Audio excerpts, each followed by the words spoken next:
You talked about the possibility last night of going to Andy. Basically, if you were in that kind of situation, just you actually obviously it worked.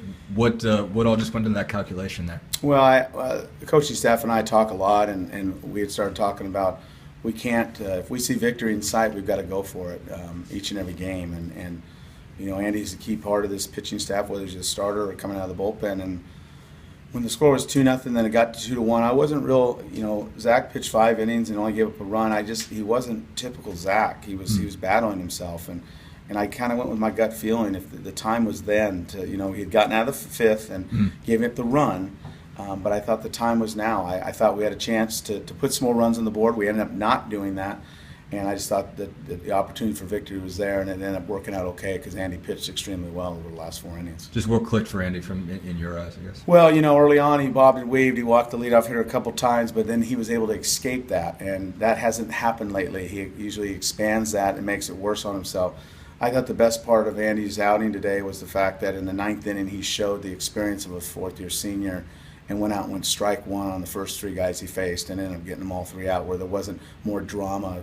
You know, we had just left the bases loaded in the 8th with a chance to extend the lead a little bit, so you could kind of feel the tension a little bit, and he went out there and took control of that, and it's a good victory for us. It seemed like the breaking ball was working, but he was just saying when he can locate fastball, everything works. That's the key with Andy. When he can locate the fastball, we both fall in love with his breaking ball because it's such a good pitch, and other teams knows he has that, but when he could throw that, it's not a sneaky fastball. It's an 89 to 91, 92 mile an hour fastball, and when he could throw it over the wide of the plate, it makes him very difficult to hit as a hitter.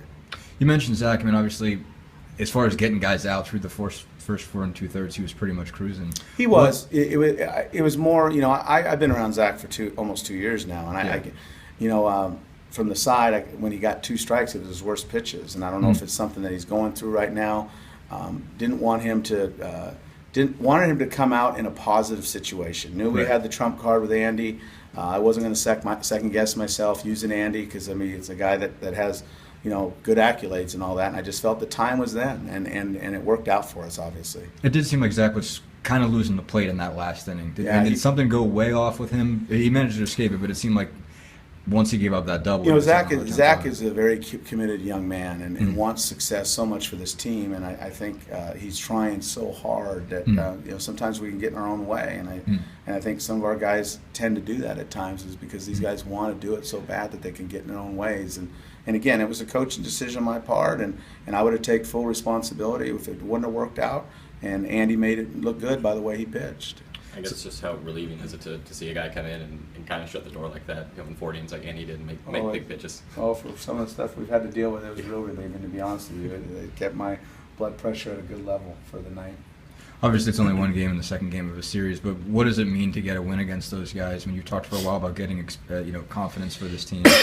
Well, you know, I told the team before the game that I knew Wright was going to be really good. I mean, we know that. In fact, as good as Sheffield was last night, he may have the best stuff, to be honest with you, and be the best pitcher. But I told him we're going to have to scrap and claw for a win and find a way. I mean, the sense of urgency is now for this team, and I explained that to them, is that we've got to have a sense of urgency. We can continue to say, well, we're close, and oh, that was good, and moral victories don't get you anywhere. We need to start putting some wins on the board, and when we look down the pike and our schedule doesn't get any easier, we play some good people, and hopefully this is the first step in the right direction. It's one game, you're right. It's a big game. It's a win in the SEC, and every win in the SEC is big. But we'll enjoy it for a couple hours, and then the scoreboard will be erased, and we'll go back, and tomorrow will be even a bigger game. And when you do that, who are you going to decide to pitch? No, I've already made that decision. I made that decision when I committed to Andy. I'm going to relive the last year's region game, state region game, and it's going to be Will Neely versus Patrick Raby. Hardin Valley versus Farragut, and I'm hoping that the outcome comes out the same as it did last year. Dave, do you think he's got this program for gone up against Vanderbilt for a while, and then probably followed him before? What makes them so tough to beat? Well, I have a lot of respect for Tim Corbin and his coaches and how he runs his program. He runs his program with class, and his players do a lot of things right and a lot of little things right, and obviously they're very talented. They get very good recruits in there. But I just think it's a class program, And we're supposed to be rivals. We're supposed to not like each other. And on the field, I want to beat them just like they want to beat us. But I look across the field because I've been in programs like that before, and I'd want to say the same thing about when you're having so much success that people respect you for what you're doing because you're doing it the right way. What's it going to take to get your club to that stage here in the next year? Well, we're working each and every day to get it there. It's difficult in this conference to become great all of a sudden, and I've learned that the hard way, to be honest with you. I respect the SEC tremendously. I respected it from the West Coast, but now that I'm in it, football makes a lot of money, basketball makes a lot of money, but I'm not so sure that baseball and softball are the toughest two sports to get good right away, because from top to bottom, every team is really good, has a chance to be really good. So when you're trying to climb the ladder, there's no easy victories when you're playing in the SEC. It's a battle each and every weekend. It's kind of out there that Vandy can give more grant money and that kind of thing, but on the flip side, it's a lot more expensive to go there. What's your take on that, and how they might have an advantage recruiting wise because of that? Well, if they have any advantages, I'd be taking advantage of those same advantages myself if we had those opportunities. So it's nothing, they aren't doing anything wrong. There's still plenty of players out there that are good that we'd have a choice to get. So people know that sometimes private schools have advantages, but like I said, I would take advantage of it too if I had that opportunity at universities. I think what we have here is special too. It's just taking a little bit longer for what my dream is, and that's to bring a consistent winner to the University of Tennessee. I want to go back real quick on Will.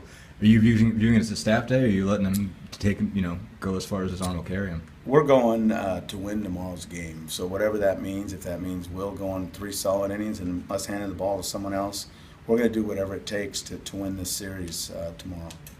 You mentioned last night that Benito is maybe overswinging a little bit. What did you like his approach today, specifically on that inside the park home run? Well, we had just got thrown out before, and then when he hit the ball over Kendall's head and Kendall ran into the fence, in these kind of games, you don't want to give up outs, you don't want to give up runs, and I'm just glad that didn't come back to haunt us. I thought he stayed on that pitch pretty well, and that's what he's got to do more consistently to be the kind of hitter that I think he's turning himself into being. Thanks, Dave.